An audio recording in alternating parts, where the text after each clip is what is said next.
Bonsoir. Le Cameroun table sur un budget 2018 de 4 513 milliards de francs CFA, 140 milliards de plus que celui de l'année dernière. Le projet de loi relatif est en ce moment sur la table des députés.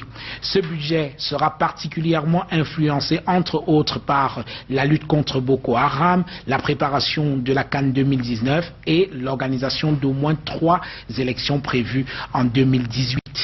Dans un contexte où le prix du pétrole continue sa tendance baissière, où le déficit se creuse alors que la dette publique s'envole, certains analystes pensent que l'économie camerounaise sera à la peine. Un avis que ne semble pas partager le président Paul Biya, qui a une fois de plus mis en avant la résilience, la diversité de l'économie camerounaise dans sa circulaire fixant les orientations générales de la politique budgétaire de l'année 2018. Quelle conjoncture économique pour le Cameroun en 2018? Nous poserons la question à notre invité. Merci de rester fidèle à Canal 2 International. Merci de regarder la grande interview.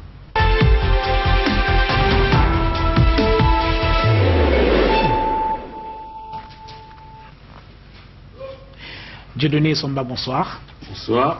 Merci d'accepter notre invitation. Avant de vous retrouver tout à l'heure, le temps de faire connaissance, mesdames, messieurs, avec notre invité Dieudonné Somba. Etche Homo, voici l'homme. C'est avec les images de Samuel Loé.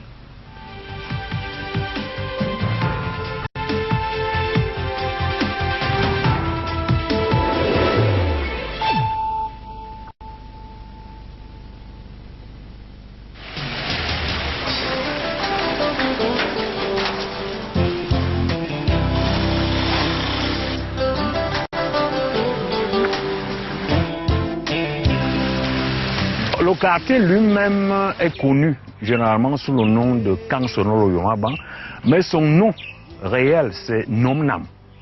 C'est Nomnam, c'est le nom que les autochtones ont donné à ce village, à ce quartier. Oui, c'est pas facile, vous avez dû vous en rendre compte. D'abord, pour partir de la ville jusqu'au quartier, lui-même au quartier Nomnam, on a une route qui est de temps en temps recouverte d'un petit bitume, lequel disparaît après 2 ou 3 ans, et puis ça donne des trous et c'est très difficile. À côté, à l'intérieur des quartiers, les voies d'accès ne sont faites qu'avec les mains. Et lorsqu'on sait très bien que même la construction des maisons est anarchique, vous comprenez très bien quel désordre ça donne. On manque terriblement non seulement de routes, mais de tout l'équipement social. Bien, bienvenue chez moi. Ici, c'est ma concession. Aussi bien à droite, où j'ai fait quelques petits appartements, qu'à gauche, où il y a vers le haut des appartements, et ici, la maison familiale. Je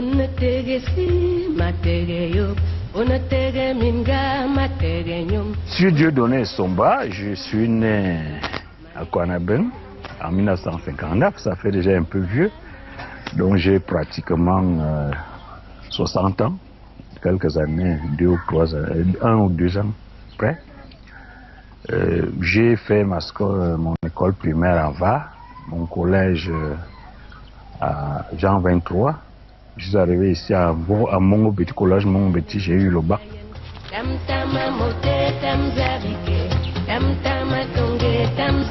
Je l'ai rencontré en 1980, quand j'avais 16 ans. Et lui aussi, il avait 19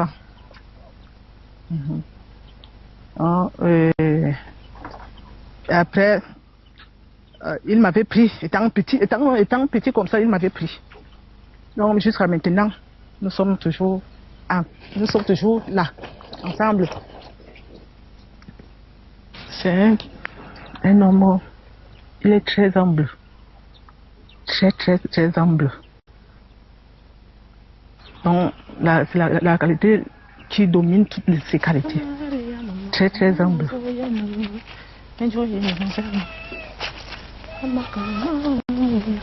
J'avais été d'abord à Polytech, Pour certaines raisons, je n'ai pas pu continuer aussi. Je ne peux pas toujours dire ça ici. Mais de toute manière, j'ai donc présenté le concours de lycéen et je suis entré. Donc j'ai fait une scolarité et puis j'en suis sorti.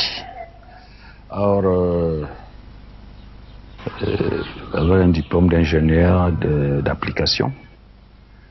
Après, j'ai présenté, en réalité, c'était 2 concours, l'IFORT et l'école de Paris. Bon, j'ai eu les 2 concours. À l'IFORT, on voulait 2 places. Et à l'école de Paris, on voulait 1 place. Nous étions 875 candidats.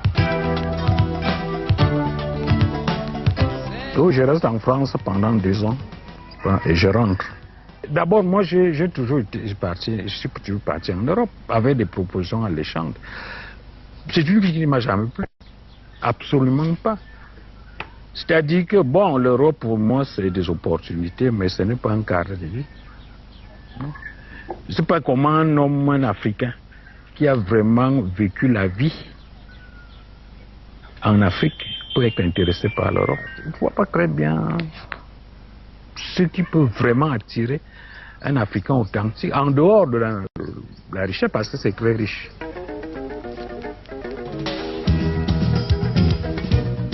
J'ai fait une carrière de chargé d'études assistant, puis chargé d'études. Donc, ma carrière a été essentiellement une carrière d'analyse. Analyse suivie des recommandations. Lorsqu'on a l'économie du Cameroun, c'est l'économie du Cameroun. Moi, je vous connais, vous êtes Tagné. Mais lorsque je suis Essomba, on a les Amadou et tout, voilà les noms qu'on connaît. Mais lorsque on veut parler de l'économie du Cameroun en nous citant les Balassa, les 15 et autres, ces noms-là viennent faire quoi au Cameroun? On a besoin, n'est-ce pas, des mesures opérationnelles qui s'appliquent au Cameroun réel. Et non pas des coups de pouti-pouti, des boîtes d'ergowork, des concepts qui n'ont rien à voir, n'est-ce pas, avec ni la réalité camerounaise, encore moins les besoins du Cameroun.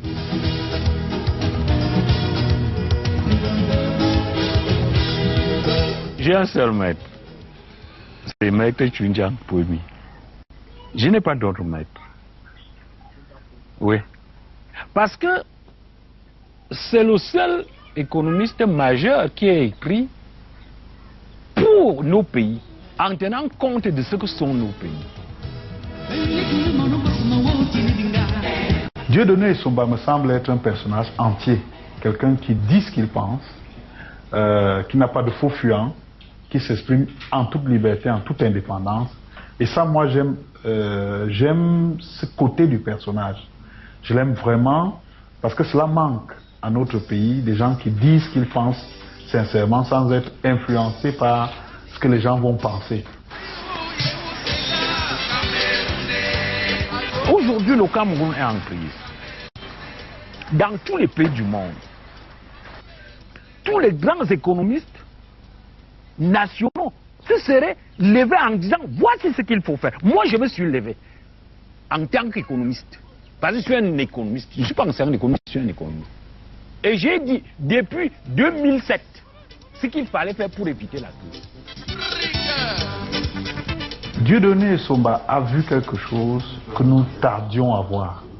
Il a compris bien avant tout le monde que la question des réserves de change était essentielle, était primordiale, et que nous allions droit dans le mur, au Cameroun et dans toute l'Afrique centrale. Il l'a dit bien longtemps sans que personne ne fasse attention. Le seul défaut que je lui trouve, c'est que c'est devenu comme une obsession à la fin. C'est-à-dire tout pour lui tourne autour de vous vendez du cacao et puis vous dépensez tout cet argent pour importer des téléphones portables. Quand il a sa chose dans son corps, même s'il y a 1000 personnes qui sont parties d'un seul côté, et lui il reste seul dans son côté, il va dire toujours ce qu'il pense. Donc il va soutenir sa place.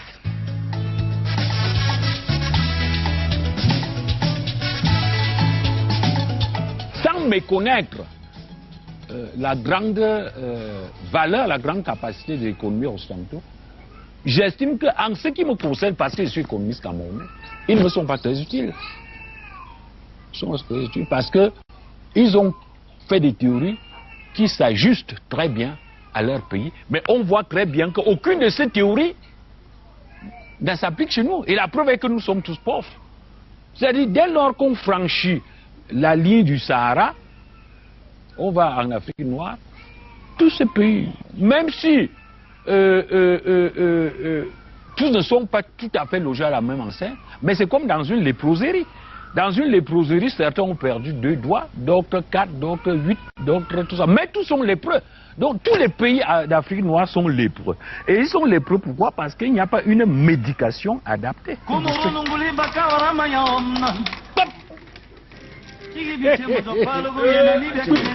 Je suis retraité depuis 2014.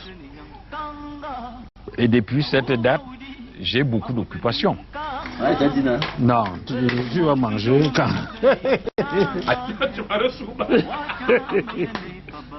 Agrio, Asuchibuka Canal 2.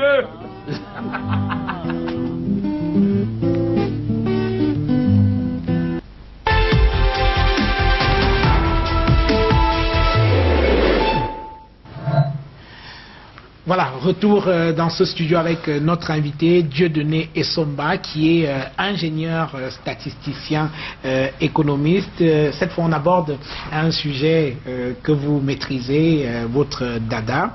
Alors, le projet de loi de finances de la République du Cameroun est en ce moment en examen à l'Assemblée nationale. L'enveloppe est estimée à 4,513 milliards de francs CFA contre 4,373 milliards l'année dernière, soit une augmentation de 140 milliards de francs CFA. Alors, qu'est-ce que cela signifie quand le budget augmente? Ça veut dire que le pays se porte bien? Comment on peut interpréter ça? Non, pas nécessairement. Disons que nous avons, du point de vue des prélèvements sur le PIB, un petit budget. Oui. C'est un budget qui tourne entre 20 et 25%. Donc normalement, c'est un budget qui ne devrait pas donner lieu à beaucoup de commentaires. Mais il vous souvient que depuis 2010, et cela est allé en s'aggravant, notre budget est l'objet d'un certain nombre de dysfonctionnements, comme celui de la sous-consommation des crédits, oui, que le chef de l'État avait dénoncé, mais le problème n'a jamais été réglé. On n'en parle plus, mais le problème n'a jamais été réglé. On peut évoquer les problèmes d'investissement mal réalisés, non réalisés et autres. Et donc, ces problèmes-là, qui, au-delà des faiblesses dans la gouvernance opérationnelle, dévoilent des blocages plus fondamentaux liés à l'architecture de notre système productif. Ces problèmes n'ont jamais été posés. Dans les années 2010, alors que je travaillais encore au ministère de l'économie, j'avais anticipé ça.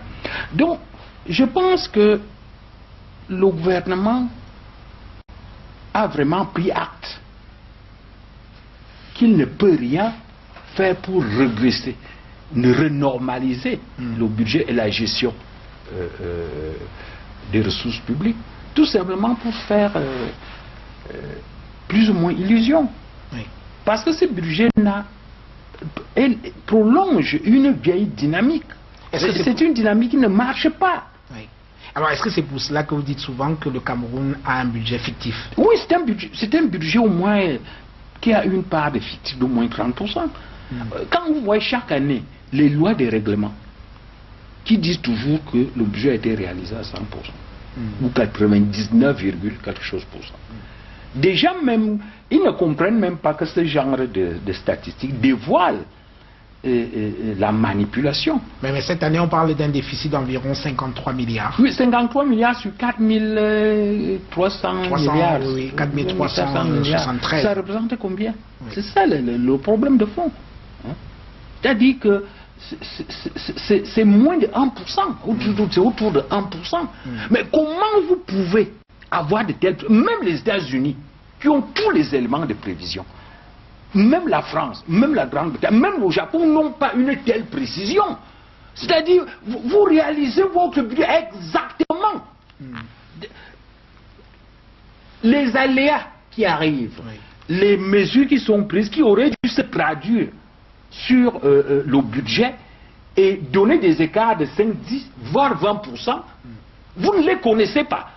Tout le temps, votre budget est réalisé à 98,5%, 101, mais quelle est cette extraordinaire capacité d'anticipation? Et encore que le chef de l'État n'est pas content par le déficit actuel, il voudrait que ce déficit soit réduit à moins de 3% si on s'en tient à la circulaire qu'il a signée le 20 juin 2017 portant orientation du budget. Oui, mais le chef de l'État, vous savez, lui signe. Mais ce n'est pas très sûr que, en tant que c'est lui, c'est pas un économiste. Oui. Donc on lui explique. Et il fait confiance. Mais est-ce qu'on lui explique correctement? Est-ce qu'on lui dit la vérité? Lorsque l'Assemblée parle, l'Assemblée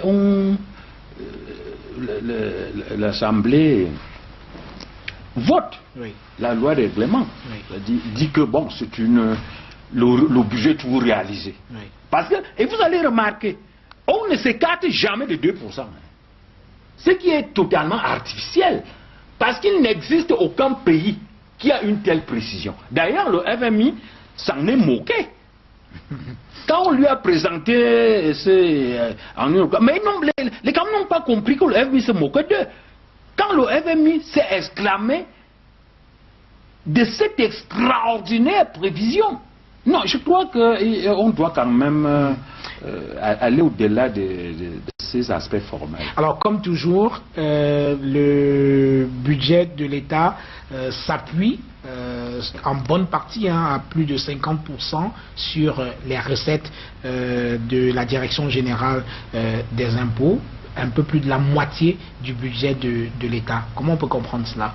Est-ce que cela peut traduire, je pose la question, un manque d'originalité dans l'économie camerounaise pour trouver d'autres sources pour le financement du budget qui ne soit pas fiscal?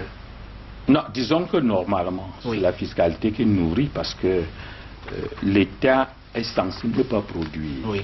Donc l'État vit des prélèvements sur les autres acteurs, sur les opérateurs. Mais au Cameroun, on a évidemment la fiscalité port, c'est-à-dire la douane. On a la fiscalité locale, nationale. Donc les deux représentent grosso modo les plus importantes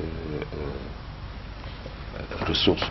Bon, maintenant, est-ce qu'on peut améliorer les ressources ailleurs? Évidemment. Mais ça, c'est les dividendes. Si l'État, si on avait des sociétés d'État efficaces, on peut, par exemple, la Tunisie, les dividendes de l'État, que l'État tire, finance 25% du budget. Or, nos sociétés d'État sont plutôt une charge sur le budget. Au lieu d'être des sources de revenus, elles sont plutôt des sources de dépenses. Donc, évidemment, vous posez un problème réel. C'est-à-dire qu'en dehors donc, des prélèvements sur le secteur productif, est-ce que l'État lui-même peut trouver d'autres ressources par ses propres activités? L'État a investi partout. Mais regardez, toutes ces entreprises, c'est des morts vivants, des structures morts vivantes. Et ça, c'est un problème que l'État traîne depuis longtemps, sans prendre de véritables mesures. On avait créé, je crois, la commission technique de réhabilitation. Mais quel est le bilan? Alors, le chef de l'État voudrait une certaine discipline budgétaire à travers la réduction du train de vie de l'État. Alors, est-ce que pour vous, c'est une mesure qui est de nature à permettre à l'État de dégager des fonds supplémentaires qu'on pourrait investir dans le secteur productif, par exemple? La réduction du train de vie de l'État. Non, d'abord, c'est la réduction, ce qu'on appelle la réduction du train de vie de l'État, c'est en fait l'éviction d'un certain nombre de dépenses qu'on estime prestigieuses ou peu utiles, quoi. Par exemple, les conditions de vie des hauts responsables un certain nombre de commodités qu'on réduit. Donc c'est ça qu'on appelle réduction du train de vie de l'État. Bon, maintenant, ce qui est important, c'est que ces ressources, à condition qu'elles existent déjà, puissent être affectées de manière plus utile dans d'autres domaines. Oui. Mais il se trouve que les ressources n'existent même pas. C'est-à-dire qu'en réalité, dans la notion de train de vie de réduction du train de vie de l'État, on cache en fait l'absence de ressources. C'est-à-dire, on se rend compte qu'on n'aura pas autant d'argent, et au lieu de dire qu'on n'aura pas autant d'argent, donc on doit évincer ça, on dit on aura quand même l'argent, mais on va changer. Oui. En réalité, nous sommes là dans une sorte de comédie. Parce que nous avons des pouvoirs publics qui ne veulent pas sacrifier l'essentiel de leurs options budgétaires. Oui. Et reconnaître aujourd'hui que nous avons un budget fictif, c'est les amener en réalité à reformuler le budget dans un sens plus rationnel et plus resserré. Donc il faut donc faire comme si on avait, la situation était normale et qu'il fallait juste réajuster tout simplement la dépense. Mais en réalité, il n'en est rien. Il n'en est rien. La trésorerie est toujours vide. Et le vide de la trésorerie crée lui-même le rationnement de la dépense. Oui. Mais c'est un mauvais rationnement parce que il n'est pas fait sur la base des options rationnelles. Parce qu'en partant d'un budget, par exemple, de 3500 milliards, oui, au lieu d'un budget prétendu de 4500 milliards, nous allons faire une programmation de 3500 milliards plus rationnelle, hein, plus réaliste, que lorsque nous parlons de 4500 milliards, nous allons dans le vide. Nous donnons la possibilité aux gestionnaires de sélectionner, eux, ce qu'ils doivent faire avec le peu d'argent qu'ils ont. Alors, la dette publique du Cameroun va encore augmenter cette année. Dans le projet de loi de finances, on parle de près de 500 milliards de francs CFA de dette encore pour cette année. Alors, où vous situez-vous dans ce débat sur la dette publique du Cameroun? Faut-il s'en inquiéter? Oui, il faut s'en inquiéter. Il faut même s'en inquiéter énormément. Oui. Mais l'analyse de la dette ne porte pas sur le volume. Oui. Une fois de plus. Parce que les gens ont tendance à juger de la dette d'un État comme la dette d'une entité microéconomique sur le volume. Un pays qui n'a aucune dette aujourd'hui peut basculer brutalement dans un endettement en quelques mois, dans un surendettement. Par contre, un pays endetté même à 100% de son PIB peut indéfiniment durer. Je prends par exemple le pays le plus endetté, l'État le plus endetté du monde, le Japon. Mais le Japon est endetté à plus de pratiquement 250%, l'État. Mais c'est endetté vis-à-vis des nations. Oui. Donc le premier problème de notre dette, c'est la dette extérieure, la dette liée aux agents extérieurs. Et cette dette est liée à quoi? Nous achetons trop à l'extérieur. Nous prenons l'argent pour financer ces achats à l'extérieur. Et donc, à partir de ce moment, ce qui compte, c'est la capacité de notre système productif à générer les ressources qui vont rembourser la dette. C'est ça qui est fondamental. Ce n'est pas le niveau de la dette, c'est la capacité du système. Or, lorsqu'on regarde nos investissements, ces investissements essentiellement consommateurs en devises. Oui. Parce que vous allez voir dans cette dette, elle finance essentiellement quoi? Elle finance essentiellement le secteur social, elle finance essentiellement des activités comme les études, elle finance essentiellement les activités à la limite des infrastructures, mais qui n'ont pas un effet dynamique sur le cacao, le café, et encore moins sur la production manufacturière, qui jouerait un rôle d'import-substitution. Ça veut dire que le cacao, café, coton, eux, c'est des produits qui nous permettent d'avoir des devises à l'extérieur. Oui. Et la production manufacturière nous permet de limiter les besoins en devises. Donc voilà à quoi aurait dû servir la dette. La dette extérieure. Oui. Mais lorsque nous prenons la dette pour construire des infrastructures qui vont en cause amplifier nos besoins, nous allons tout voir à la crise. Et nous y sommes d'ailleurs. C'est-à-dire que, je vais prendre un exemple. Oui, allez-y, allez-y. Vous construisez un barrage. Le barrage, c'est un investissement positif et très bon. Oui. Le barrage produit l'électricité. Vous conduisez, vous électrifiez un village. Le village produisait le cacao ou le café, et c'est ce cacao et le café qui alimentait, qui couvrait les dépenses des populations urbaines. Parce que les populations urbaines produisent essentiellement du service au Cameroun. Oui.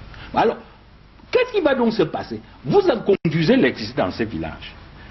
Immédiatement, vous poussez les villageois à acheter les frigos, les téléviseurs, le poisson importé, tout ça. Bref, vous transformez un village qui était exportateur. Oui.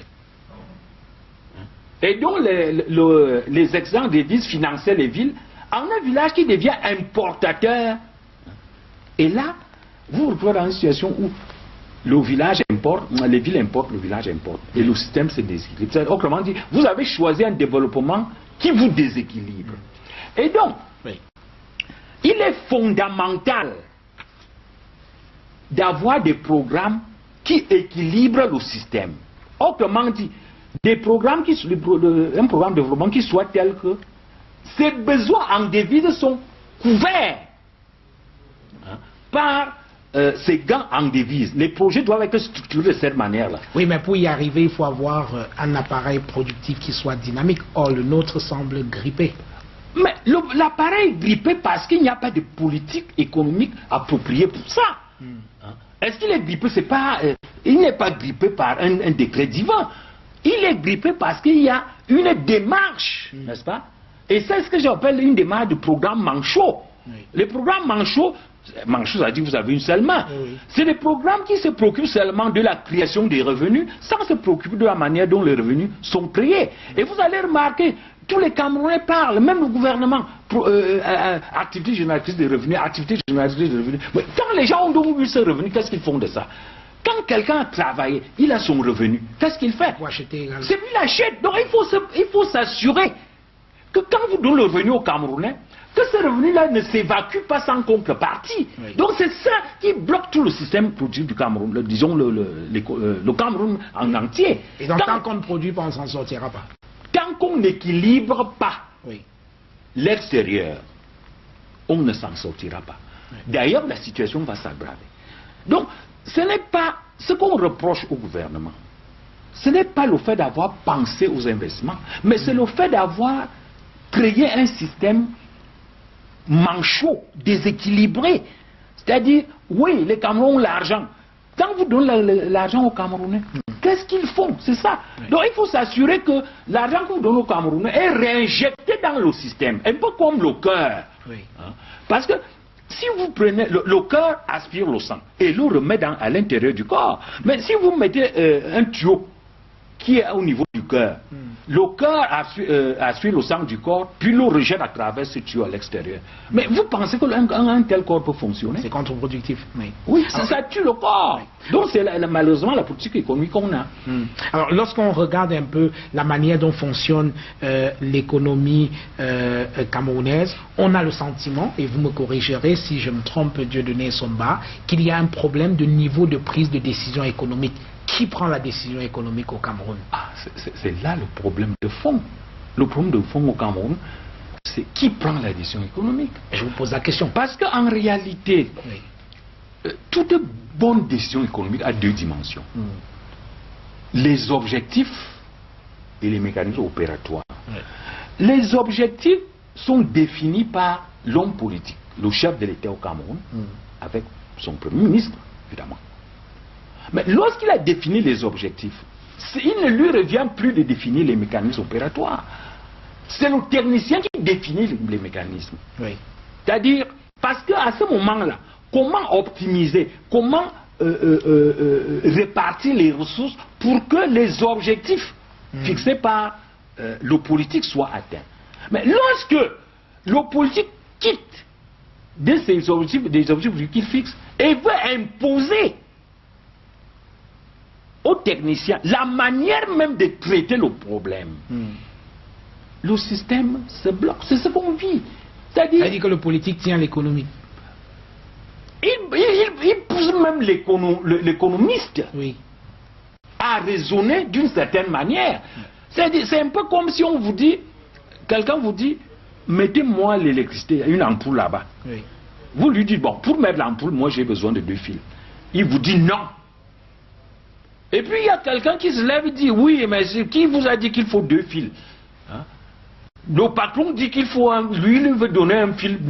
Toi, tu viens dire ici qu'il faut 2 fils, il faut 2 fils. Alors que les 2 fils sont une contrainte technique de la nature. Oui. Et quelqu'un viendra vous dire que non. On peut faire ça. Le chef de l'État ayant dit ceci, hein, la contrainte technique de la nature ne vaut rien. Et c'est terrible. C'est cette situation qui est en train de nous tuer.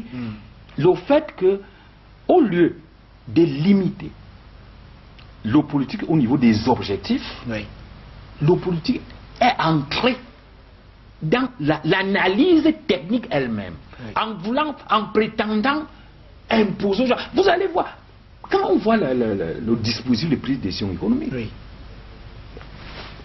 il y a eu un moment où on avait pratiquement 6 niveaux hiérarchiques. Le chef de l'État, le secrétaire général de la présidence, le premier ministre, le secrétaire ministre, le ministre de l'économie. Vous avez une séquence de 6 niveaux sans un économiste.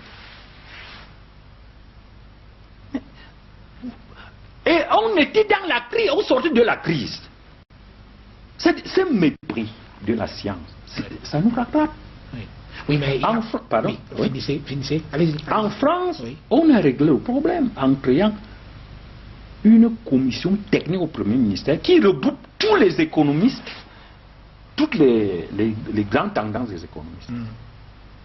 C'est-à-dire, si vous avez un groupe dissident, il est là. Vous avez les groupes. Donc, c'est ce conseil technique qui en fait prend les décisions. Il regroupe toutes les grandes tendances économiques du Cameroun. Mais lorsqu'aujourd'hui, on décrète que seul celui qui récite ce que dit le chef de l'État, qui fait bien l'économie, on obtient cet échec. Alors, vous parliez vous critiquiez tout à l'heure la politique économique du Cameroun. Alors, je rappelle que cette politique économique est quand même sous-tendue aujourd'hui par le document de stratégie pour la croissance et l'emploi, le DSCE. Et je tiens quand même à rappeler que j'ai lu dans votre CV que vous y aviez participé. Vous avez participé à la rédaction du DSCE qui malheureusement a été fortement critiqué par des universitaires, des professeurs, des grands professeurs d'économie. Dernièrement dans un ouvrage sur le DSCE. Vous ne pouvez pas dire qu'on n'a pas donné la possibilité à des techniciens, mais le DSCE est fortement critiqué par les universitaires. Oui, mais ce qu'on aurait voulu, c'est plutôt des propositions concrètes de la part des gens qui se prétendent économistes au Cameroun. Bon, dans l'ouvrage, il y a quand même quelques propositions. Oui, mais ça, c'est pas ça qu'on attend. Aujourd'hui, le Cameroun est en crise. Et cette crise affecte les salaires même de ces universitaires. Qu'est-ce qu'ils proposent? C'est bien beau de venir masquer sa vacuité en critiquant le travail des hommes. Les économistes du ministère de l'économie ont beaucoup de difficultés pour s'exprimer parce que déjà il y a trop de bâtards professionnels parmi eux. Et ces bâtards professionnels viennent leur imposer une démarche. C'est de grands professionnels. Mais malheureusement, lorsque celui-là dit quelque chose, on lui dit, mais vous êtes opposant. Oui. Parce que vous avez dit que ça ne marchera pas. On les bride. Et ça, vous voulez qu'ils fassent quoi? Mais ils font le maximum. Maintenant, ceux qui les critiquent dans tous les pays du monde, les vrais économistes signalent lorsqu'il y a la crise. Mais ils sont muets. Et parce qu'on leur demande ce qu'ils ont, ce qu'ils disent. Qu'est-ce qu'ils font? Ils font une sortie contre le travail des économistes. Les vrais qui sont au ministère de l'économie. Non, ils enseignent l'économie, c'est aussi des économistes. Non, c'est pas parce que vous enseignez les maths que vous êtes mathématicien. C'est pas parce que vous enseignez la physique que vous êtes physicien. C'est pas parce que vous enseignez l'histoire que vous êtes historien. Non. Il y a une différence entre les enseignants, quel que soit leur niveau, et le professionnel. Parce qu'il faut que les Camerounais comprennent ça très correctement. Vous pouvez enseigner, c'est dispenser la science normale, canonique. Être et professionnel, donc économiste, c'est résoudre les problèmes concrets, réels, à travers aussi bien la science normale que la science extraordinaire que vous êtes obligé d'inventer. Oui. Parce que lorsque vous êtes confronté à des problèmes comme ceux du Cameroun, vous ne trouverez pas une solution, la solution du problème du Cameroun dans un livre. Ça n'existe pas. Sinon, on aurait trouvé cette solution. Cette solution n'existe nulle part. Il faut la créer. Et il faut la créer en réfléchissant de manière opératoire sur les problèmes du Cameroun. Oui. Alors, les problèmes de développement se posent, Dieudonné Osomba, au Cameroun, un peu partout au Cameroun, dans les 4 coins du Cameroun. Mais il y a 2 régions qui ont décidé de poser leurs problèmes de manière parfois assez violente. Je veux parler de ce qu'il est aujourd'hui convenu d'appeler la crise anglophone, et vous avez fait une abondante production sur ce problème, et parmi ce que vous dites sur le problème anglophone, vous êtes favorable au fédéralisme qui pour vous est la voie royale qui pourrait permettre non seulement aux régions anglophones mais à l'ensemble du Cameroun de se développer. Oui, je crois que... Vous êtes fédéraliste, vous? Oui, mais je le suis même plus parce que moi je suis un fédéraliste scientifique. Expliquez. C'est-à-dire que il n'existe dans aucun domaine, que ce soit sur le plan politique, sur le plan sociologique, sur le plan anthropologique, sur le plan économique, un aspect où l'État unitaire présente un avantage par rapport à l'État fédéral. Prenons le Cameroun. On a dit on va bâtir l'unité nationale. Oui. Envisagez ici comme une sorte d'uniformisation où on est plus petit, on n'est plus Bamileke, on n'est plus Bassa, on n'est plus... mais on est seulement Cameroun. Bien. Si nous se sommes même donc d'être petit, Bakoueri, Toutour et autres, nous allons devenir quoi? Camerounais. Des Français camerounais. C'est-à-dire, sur la base. Donc, on est parti sur cette base. Mais seulement, l'État néocolonial a laissé, l'État colonial a laissé 3 avantages qui permettent d'avoir accès aux commodités, aux biens que nous ne produisons pas. Le premier avantage, c'est l'emploi public. C'est-à-dire les agents publics. Et l'emploi public a des caractéristiques que les autres n'ont pas. Quand vous avez déjà un emploi, un matricule, ah mon ami, déjà vous avez un salaire relativement aisé pour le Cameroun, et puis c'est un emploi garanti pratiquement à vie. Et il y a les positions de pouvoir. Les positions de pouvoir, c'est les nominations. Et il y a les infrastructures. Alors, ces 3 avantages laissés par l'État colonial font l'objet d'une compétition entre les communautés. Et vous allez remarquer quand on parle des NAM, les autres là,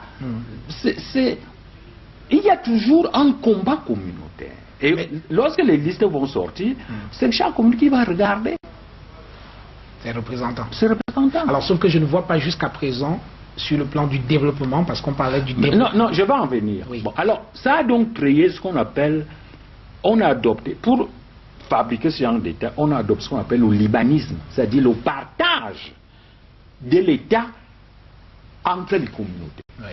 à travers l'équilibre régional, à travers des concepts comme autochtonie et autres. Or, le libanisme aboutit à une bureaucratie étouffante comme celle qu'on a aujourd'hui. On a 300 000 agents publics qu'on ne contrôle pas. Absolument pas. C'est une administration impotente qui n'a pas l'agilité, la souplesse nécessaire pour se développer. Donc, cette logique du libanisme doit être remplacée par la logique de la fédération. Ça veut dire quoi? Ça veut dire que on répartit l'État en peut-être 10 régions, et à chaque région a une part de l'État. Sa part de l'État, donc sa part des emplois publics. Oui. Elle ne dispute plus cet emploi-là. Alors on a un État qui est au-dessus, qui lui prend les meilleurs. Voilà. Et là nous aurons donc un État réellement fort. Parce que cet État donne déjà l'emploi à chaque communauté, mais localisé sur son territoire, et puis on a un État fort qui a les meilleurs de la République. Donc ça c'est la fédération nous dispense de cette logique libanique qui conduit toujours à la guerre. Oui. Bon. Ensuite, je vais pas... Rapidement, oui. Oui. Vous savez très bien que notre État a interdit d'investir depuis longtemps. Notre État, parce que après la crise, on a dit État régulateur. L'État ne doit plus investir dans le secteur productif. Or, un pays qui est en voie de développement ne peut pas se développer sans l'État. Absolument. Il faut donc que, et toutes les entreprises que l'État avait créées, les Blancs sont venus tordre la main à l'État pour les arracher. Or, nous avons besoin de l'État. La privatisation. Et nous, les régions qui auront des missions, qui seront des États fédérés, Oui. pourront donc se regrouper et investir sans que les étrangers viennent les empêcher d'investir, ou bien sans que les étrangers puissent les contraindre de vendre leur donc, nous, ces États fédérés sont nécessaires, parce que sans États fédérés, nous avons un petit secteur privé qui ne peut rien faire. Le secteur privé ne peut pas construire des grandes infrastructures, Oui. des grandes entreprises. Donc l'État doit encore intervenir. L'État doit, comme l'État central, n'est-ce pas? Lui, il est en prison. Il a été ligoté par ses maîtres idéologiques occidentaux. Oui. Il faut créer un substitut de l'État. Et ce substitut de l'État ne peut être que les États fédérés. Par exemple, l'État de la Damo a besoin de construire un rang, il lance un appel. Hein? Et les États, les autres États le font. Et l'avantage de l'État en matière d'investissement, c'est quoi? De grands investissements longs. C'est que l'État a des capacités d'expropriation. Par exemple, pour construire une grande entreprise, une grande palmeraie, Oui. l'État peut dire aux populations, écoutez, vous déplacez, moi je construis ma palmeraie. Oui. Or, le privé n'a pas ce pouvoir. Deuxièmement, l'État peut financer des investissements longs, à retour très long par l'impôt. Donc, il nous faut ce système. Et il y a beaucoup d'autres avantages. Hein. Alors, est-ce que vous comprenez quand même la crainte de ceux qui sont hostiles au fédéralisme, qui pensent que cela pourrait, à terme, renforcer les replis et favoriser la partition du Cameroun? On voit ce qui se passe en Catalogne, on voit en France avec les Corses qui veulent se séparer de la France, le Nigeria juste à côté de nous. Est-ce que vous comprenez quand même cette crainte-là? En fait, c'est une vue assez passéiste de l'État. Parce qu'il faut comprendre qu'aujourd'hui, il y a une double dynamique. La dynamique qui consiste à éclater l'État vers le bas. Tous les pays européens sont régionaux ou fédéraux, peut-être en dehors de l'exception de la France. Et en même temps, la dynamique de l'intégration, c'est-à-dire la constitution des ensembles plus grands, comme l'Union européenne. Et c'est ça qu'on nous demande, nous, ici, à la CEMA ou à la CAC. À savoir, l'État classique traditionnel dit État-nation, non seulement il présente des difficultés pour se structurer ici, mais en même temps, hein, il est déjà dépassé. La structuration publique de la puissance publique actuelle est une logique de cercle concentrique. Oui. À savoir, au premier niveau, on a une commune, au second, un canton, troisième, État fédéré ou État régional, quatrième, le grand État, cinquième, la confédération comme la CEMAC, sixième, l'Union africaine. Oui. Donc, c'est plutôt quelque chose en cercle concentré. Oui. Donc, les peurs qu'on a du fédéralisme viennent en réalité d'une certaine manière de le percevoir. Oui. Hein? C'est une manière de le percevoir. C'est-à-dire, on a été un peu trop embarqué dans la logique jacobiniste. Hein? Oui. Et ce n'est pas une bonne démarche.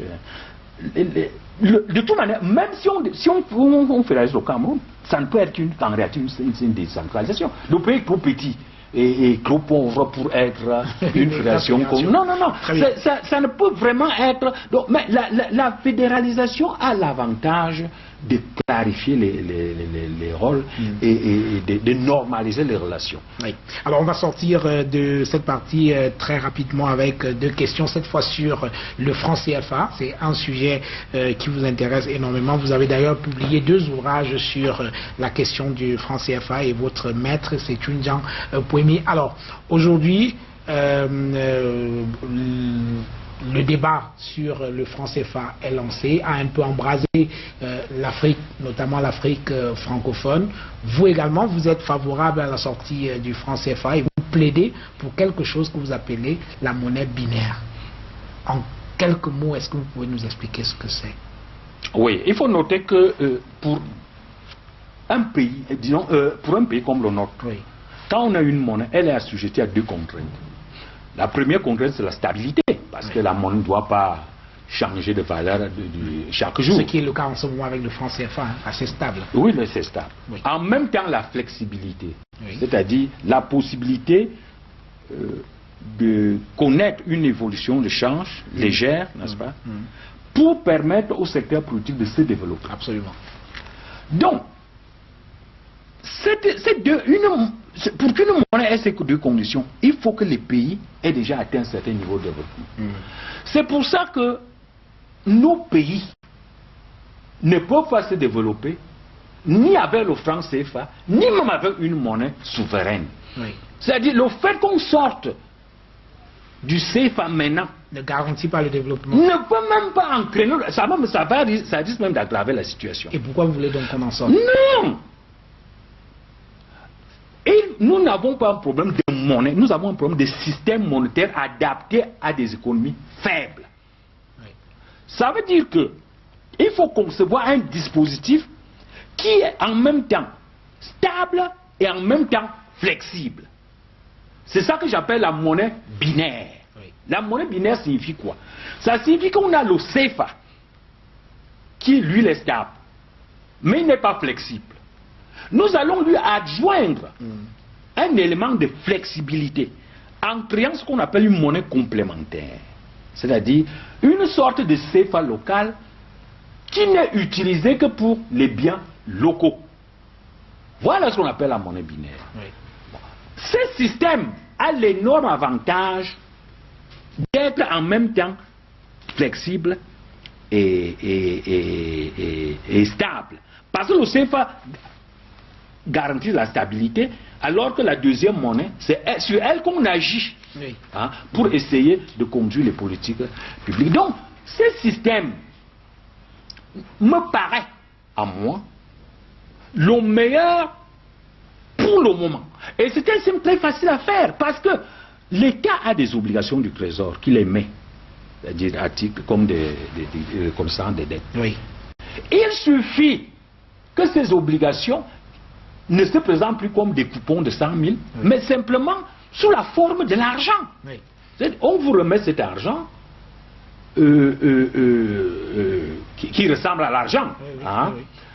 L'État dit, moi je prends cet argent comme le CFA pour payer mes impôts, pour les impôts, pour l'excès et tout ça. Là. Immédiatement, cet argent commence à circuler et le Cameroun se redresse très rapidement. Alors, dernière question sur cette partie de l'émission, vraiment en 30 secondes. Vous disiez tout à l'heure que le Cameroun est en crise. Comment sortir de cette crise? Je vous demande quelque chose de quasiment impossible, le dire en 30 secondes, mais... Non, c'est-à-dire... Que proposez-vous? Non, j'ai toujours proposé la binarisation. D'ailleurs, je vais vous dire une chose. Oui. La Grèce, qui a connu une très sévère crise, a recouru à ça, à ce que je demande depuis au Cameroun. La Suisse est l'économie qui est la plus stable et la plus solide au monde, parce que la Suisse fonctionne avec deux monnaies, le franc suisse et le vivre. C'est la même chose que j'ai demandé au Cameroun. Ce qui a sauvé la Grèce, c'est ça qui devrait sauver le Cameroun.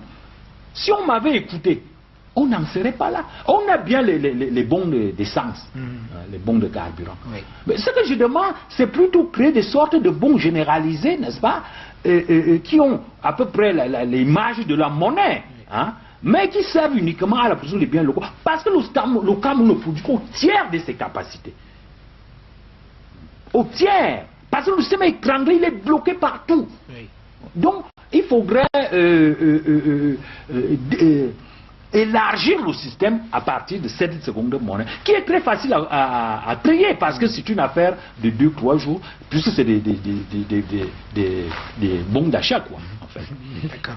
Merci. Voilà, mesdames, messieurs, cette semaine, 250 Camerounais ont été ramenés de Libye et selon nos informations, ils sont encore environ 600 Camerounais qui attendent parfois dans les prisons libyennes pour d'être libérés. Nous sommes allés à la rencontre d'une Camerounaise dont le neveu est encore captif en Libye.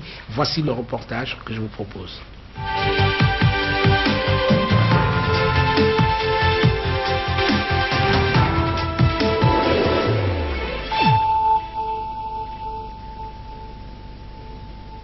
De son neveu, il ne lui reste plus que ces images qu'elle conserve jalousement dans son téléphone.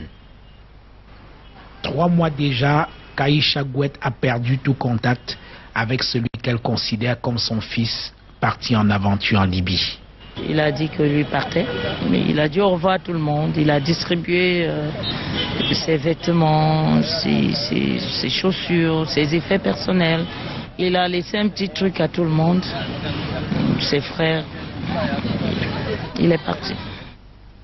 Voici l'homme, Julien Yvan Diop Gouet, 24 ans.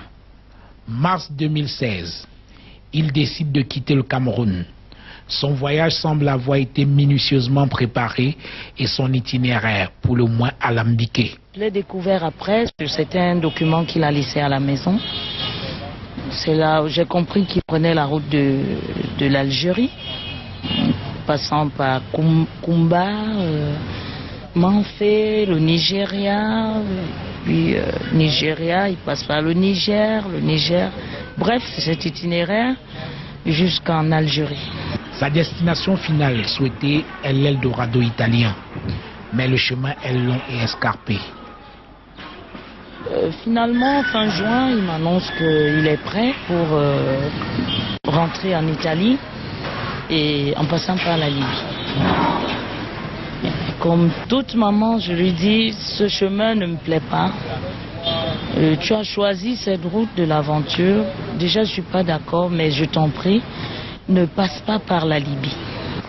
En Libye, son aventure tourne court. Il est arrêté et incarcéré dans une prison, ici à Sabrata, l'une des villes les plus dangereuses de Libye, tombée aux mains de milices particulièrement violentes. Le jeune homme semble dans les griffes de groupes mafieux. Pour sa libération, sa famille doit payer. Il me dit, on m'a pris dans l'eau, on m'a mis en prison et ce Malien m'avait évadé de prison. Et il m'a fait évader de prison et il m'a gardé. Sous réserve que ma famille paye pour qu'il me libère. Depuis lors, le Malien ne cesse de téléphoner dans l'espoir de récupérer sa rançon auprès de la famille du captif. Mais il m'a dit, moi je vais te demander, si on donne l'argent là, est-ce que mon fils va rentrer? Est-ce qu'il va rentrer au Cameroun? Quand tu envoies l'argent là, c'est libérer ton fils. Et l'amener chez moi. J'ai envoyé l'argent, c'est-à-dire c'est 150 000 à l'adresse indiquée. Le temps de l'envoi, je pense qu'il s'est passé 2 jours.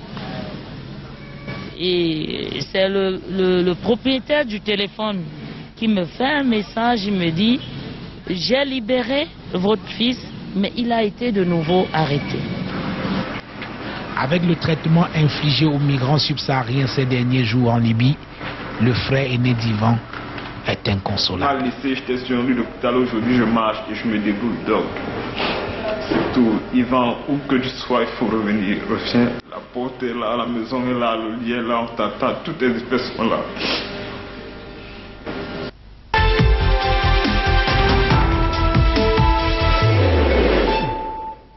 Voilà, retour dans ce studio avec notre invité Dieudonné Essomba. Alors, Dieudonné Essomba, des images d'Africains vendus comme du bétail ont indigné le monde entier et surtout les Africains. Alors, comment avez-vous accueilli ces images d'esclavage en Libye?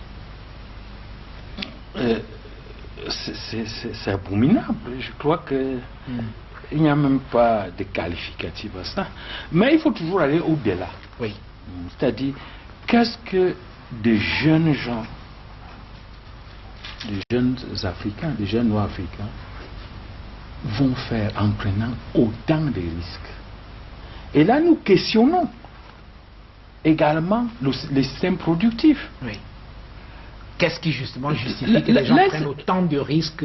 Lorsque vous constatez que des pays qui ont déjà tout fait, comme le Japon qui a 120 millions d'habitants, l'Allemagne 90 millions, ces pays qui ont déjà tout fait ont besoin de main d'œuvre, alors que les pays qui n'ont encore rien fait, comme le Cameroun, n'arrivent pas à trouver quoi faire à leurs enfants. Ça pose donc un problème même des orientations. Parce qu'on sera attendu à ce que les pays qui ont déjà tout fait n'aient plus grand chose à faire. Donc, il faut questionner. Lorsqu'on a aujourd'hui au Cameroun des salles de classe de 180 élèves, faute d'enseignants, alors que dans la case d'à côté, on a des instituteurs sortis. Bon, faute d'enseignants et faute d'infrastructures aussi. Hein. Non, bien sûr, mais oui.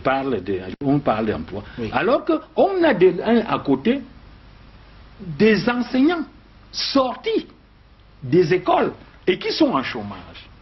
Il y a un problème. C'est-à-dire, vous avez d'un côté un besoin, de l'autre une opportunité de résoudre ce besoin, et vous n'arrivez pas à joindre les deux.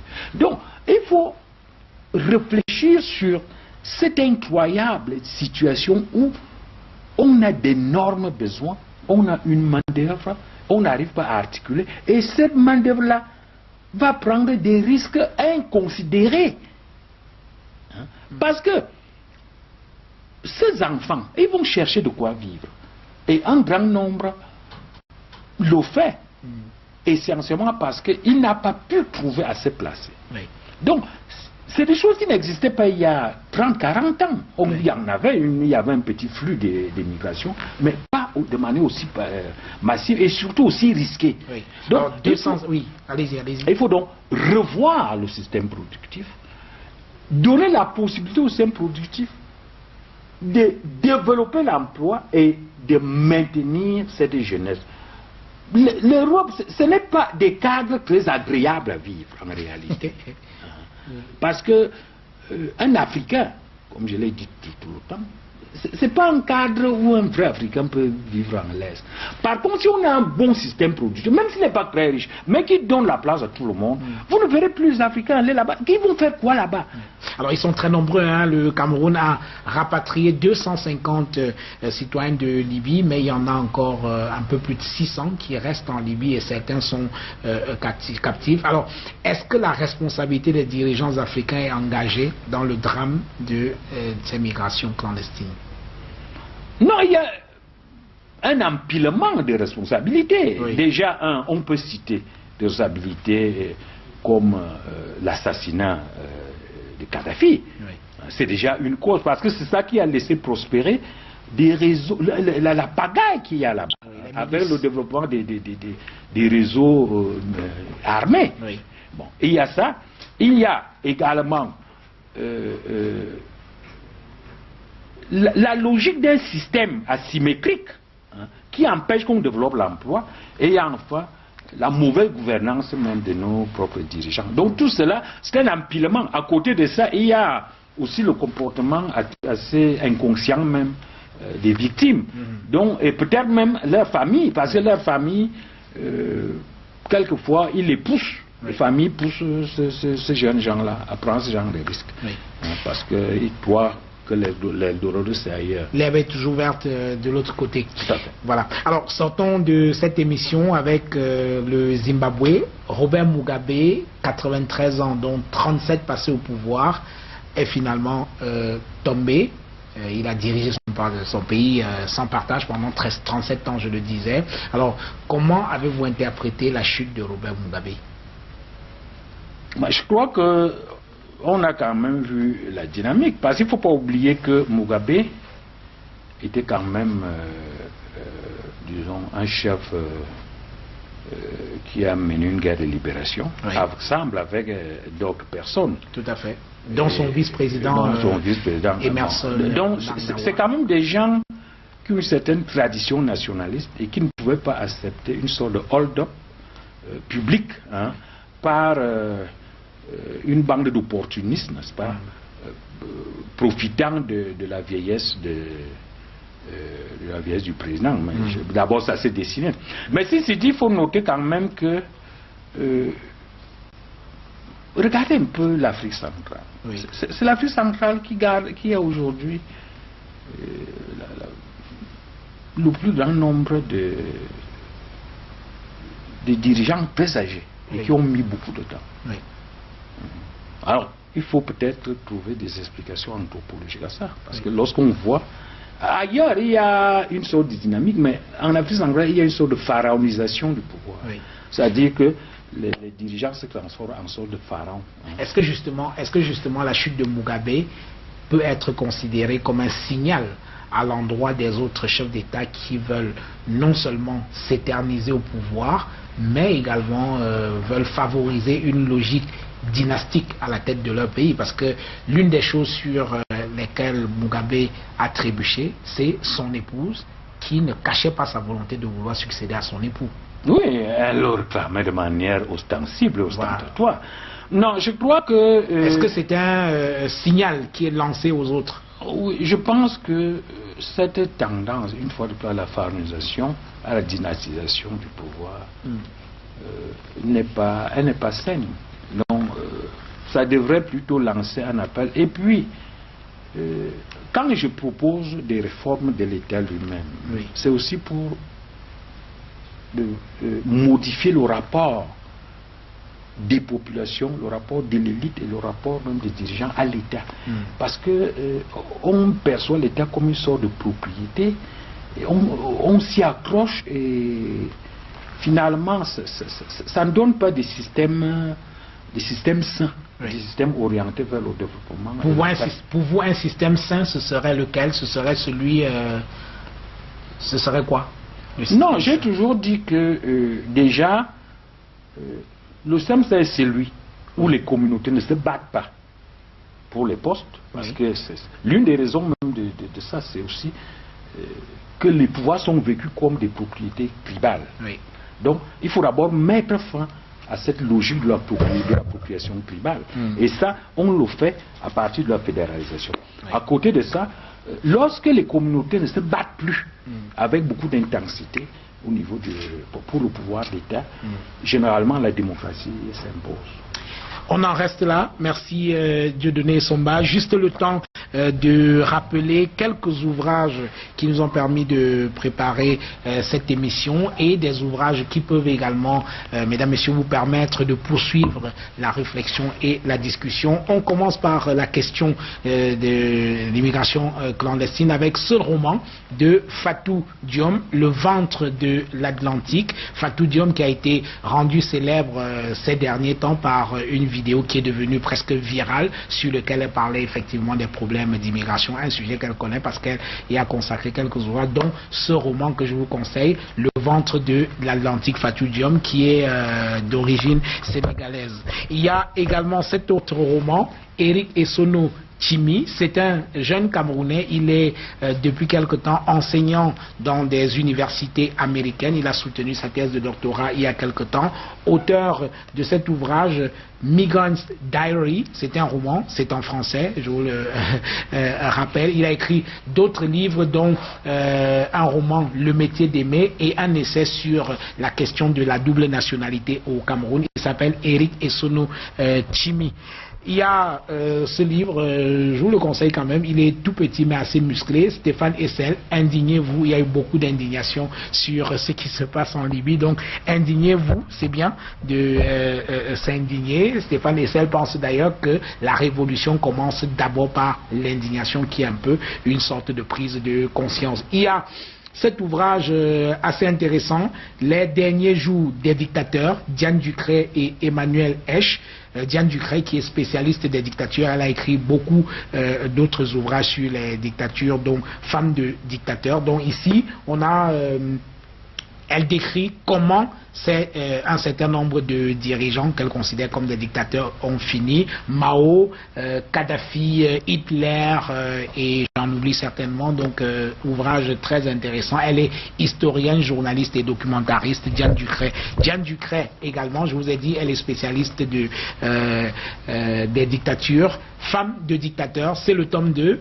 Le tome 1 également, qui est sorti il y a quelques années. Celui-ci, c'est le tome 2, Femmes de dictateurs. Et je vous propose également, il y a ce livre de Vincent Hugeux. Vincent Hugeux qui a écrit le livre Reine d'Afrique, le roman vrai des premières dames. Magnifique ouvrage dans lequel elle titre des portraits de femmes de chefs d'État africains. Et je vous conseille particulièrement un portrait assez caustique qu'il a consacré à Grace Mugabe, que l'on appelle Calamity Grace. Un ouvrage, on parlait de Muammar Kadhafi, avec le problème libyen. Beaucoup pensent que la chute de Kadhafi a un peu favorisé tout le cafouillage migratoire que l'on peut observer de ce côté-là. Je vous conseille ce livre, Annick Cogent, Les proies dans le harem de Kadhafi. C'est un livre qui n'est pas très sympathique envers le guide, mais qui mérite d'être lu. Un livre qui est par contre sympathique pour le guide, c'est celui de Jean-Emmanuel Pondy, Vie et mort de Muammar al-Kadhafi. Quelle leçon pour l'Afrique. Très bon livre qui peut faire équilibre avec celui qui a été écrit par Annick Cogent. Et enfin, ce livre, c'est un vieux livre mais qui reste actuel. On a beaucoup parlé d'esclavage. Eh bien, c'est Alex Allais Racine, l'histoire de Kunta Kinte que vous connaissez très bien, magnifique roman, vous avez vu le film. Voilà. Merci Dieudonné Samba d'être venu dans cette émission. Traditionnellement, nous remettons un petit souvenir à ceux qui acceptent de venir dans cette émission. Voici le vôtre et je vous le remets avec plaisir. Merci beaucoup, vraiment. Voilà, c'est moi qui vous remercie. Mesdames, Messieurs, merci d'être restés des nôtres. C'était la grande interview. Bonsoir.